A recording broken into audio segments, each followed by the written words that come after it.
14세기 중엽 세상을 호령하던 원나라의 기세가 한풀 꺾이고 대륙의 주인이 바뀌려는 원명규체기에 혼란이 찾아왔습니다.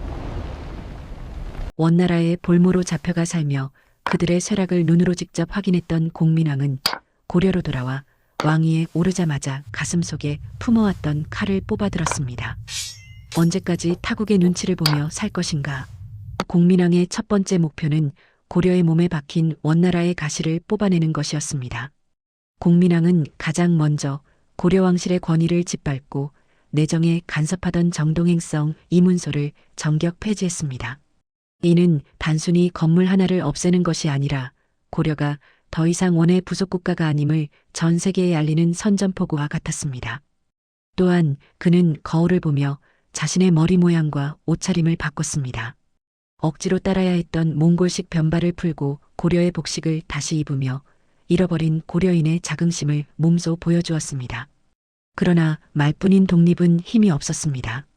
공민왕은 군대를 움직여 원나라가 직접 통치하면서 고려를 압박하던 요충지, 쌍성 총간부를 향해 진격 명령을 내렸습니다. 철령 이북의 땅은 본래 우리 고려의 것이다. 단 한 뼘도 남기지 말고 수복하라. 마침내 철령 이북의 넓은 영토를 탈환하는데 성공했습니다. 지도가 바뀌는 순간이자 고려의 북진 정책이 다시 살아나는 역사적인 장면이었습니다. 개혁의 칼날은 내부의 배신자들에게도 향했습니다. 당시 고려는 왕보다 더한 권력을 휘두르는 권문세족의 세상이었습니다. 그 중심에는 원나라 기왕후의 오라버니인 기철이 있었습니다. 기왕후의 권세를 믿고 왕의 명령을 비웃으며 백성의 땅을 빼앗고 국가의 질서를 어지럽혔습니다. 공민왕은 더 이상 참지 않았습니다.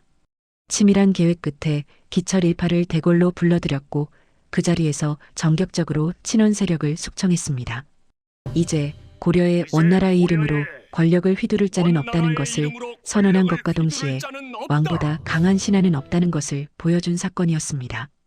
권문세족의 뿌리를 뽑기 위해 공민왕은 파격적인 인사를 단행합니다. 기존 세력과 아무런 연고가 없는 승려 신돈을 파격 등용하여 개혁 정권기구인 전민변정도감을 설치했습니다. 이 기구의 임무는 명확했습니다.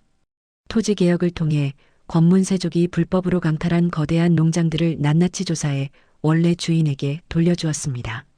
뿐만 아니라 억울하게 빚을 지고 노비가 된 백성들을 양인으로 해방시켰습니다. 땅을 되찾고 신분을 회복한 백성들은 거리로 나와 성인이 나타났다며 환호했습니다. 백성들의 지지는 곧 왕권의 강화로 이어졌고 국가재정 또한 다시 채워지기 시작했습니다. 공민왕은 이에 그치지 않았습니다. 고려의 미래를 이끌어갈 사람을 키우기 시작했습니다. 그는 유학교육의 본산인 성균관을 재정비했습니다. 유학의 대가 이색을 중심으로 교육체계를 개편하자 권문세족의 부패를 비판하고 성리학적 정의감을 가진 젊은 지식인들이 모여들었습니다. 이들이 바로 신진사대부입니다. 이들이 훗날 새로운 나라를 설계하는 조선 건국의 핵심 엔진이 됩니다. 공민왕의 칼날이 권문세족의 목구멍을 겨누자 수십 년간 고려를 좌지우지하던 기득권 세력은 거세게 요동쳤습니다. 자신의 땅과 노비를 빼앗긴 그들에게 공민왕은 더 이상 주군이 아닌 제거해야 할 적이었습니다. 권문세족은 조정의 모든 인맥과 정보망을 동원해 개혁기구인 전민변정도감을 무력화하려 들었고 신돈과 공민왕 사이를 이간질시키며 사사건건 왕의 앞길을 막아섰습니다. 개혁은 마치 거대한 진흙탕 속을 걷는 것처럼 느리고 고통스러워졌습니다. 안팎의 공격 속에서도 공민왕이 버틸 수 있었던 유일한 버팀목은 바로 아내 노국대장공주였습니다. 노국대장공주는 원나라 공주였음에도 불구하고 언제나 남편의 편에서 고려의 독립을 응원했습니다. 그녀는 공민왕의 정치적 동반자이자 유일한 안식처였습니다. 그러나 1365년 공주가 아이를 낳다 비극적으로 세상을 떠나자 공민왕의 세계는 산산조각이 났습니다. 깊은 시리에 빠진 왕은 직접 공주의 초상화를 그리며 밤낮으로 울었고 더 이상 국정을 돌볼 의지를 잃었습니다. 그는 신돈에게 모든 권한을 맡긴 채 불교 행사에만 집착하며 현실에서 도망치기 시작했습니다. 개혁의 엔진이던 왕의 총명함이 슬픔에 잠겨 빛을 잃어간 것입니다.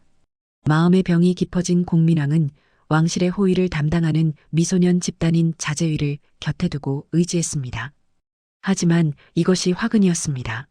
왕을 가장 가까이서 지키던 자제위 청년들은 점차 왕의 광기 어린 행동에 불만을 품기 시작했고 그 틈을 타 권문세족의 그림자가 그들에게 접근했습니다. 왕이 개혁을 멈추지 않는다면 우리 모두가 살 길은 오직 하나뿐이다. 왕의 개혁을 저지하려는 세력과 왕에게 원한을 품은 측근들의 이해관계가 어둠 속에서 차갑게 맞물렸습니다. 결국 1374년의 어느 밤 왕의 최측근이자 권문세족의 이해관계와 얽힌 이들에 의해 공민왕은 암살당하고 맙니다. 믿었던 측근의 칼날에 암살당하며 그의 화려한 개혁 드라마는 비극적인 막을 내리게 됩니다. 그러나 그가 되찾은 영토와 그가 키워낸 신진사대부들은 사라지지 않았습니다. 공민왕이 꿈꿨던 강한 나라의 열망은 훗날 이성계와 정도전이라는 두 주인공에게 이어져 조선이라는 새로운 나라의 밑거름이 되었습니다. 만약 노국대장공주가 살아있었다면, 만약 그가 슬픔을 이겨내고 다시 백성들을 위한 왕의 자리로 돌아왔다면 고려의 역사는 어떻게 달라졌을까요? 그의 꿈은 너무나도 위대했지만 그의 인간적인 고뇌와 슬픔은 결국 그를 비극으로 이끌고 말았습니다. 공민왕의 이야기는 우리에게 깊은 질문을 던집니다. 한 개인의 슬픔이 한 나라의 운명에 얼마나 큰 영향을 미칠 수 있는지, 그리고 지도자의 외로움이 얼마나 무서운 결과를 초래할 수 있는지를 말이죠. 구독, 좋아요, 댓글은 다음 스토리를 준비하는 저에게 큰 힘이 됩니다. 역사 스토리텔러 철수였습니다.